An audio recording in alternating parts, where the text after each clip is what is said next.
to train correctly to the high-end fight, you got to take all the platforms and integrate them together and learn how to fight. You also train to the most capable worst-case threat scenario. So that's what we train to here. And we have enough assets and enough capability here on our range and in our combat systems and our aircraft to coordinate intelligence, targeting, our joint close air support folks, and the rest of the air wing with all the platforms and the capabilities that brings, and our allied and joint partners to make sure that everybody who deploys is ready for the highest end fight, worst case scenario possible, so that they can win.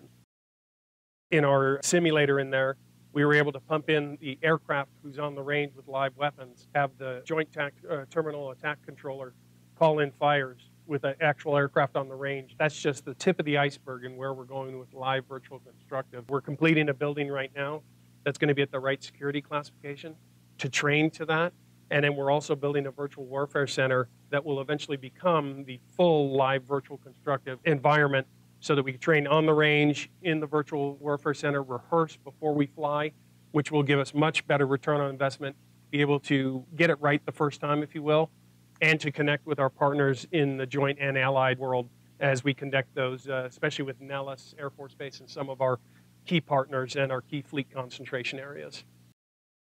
So some of that capability is critical for the live virtual constructive so that you can train to the full extent of the capabilities.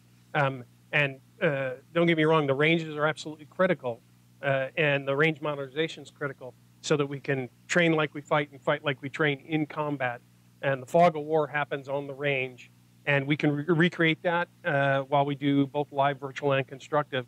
And that's why this is such a jewel of training for the Naval Aviation and for the entire Navy. And as you know, we're doing the Air Defense Strike Group facility, which pulls in our surface warfare brothers and sisters in with the aviation forces, and we train together, and that allows us to really get to the tactical edge and to train to win.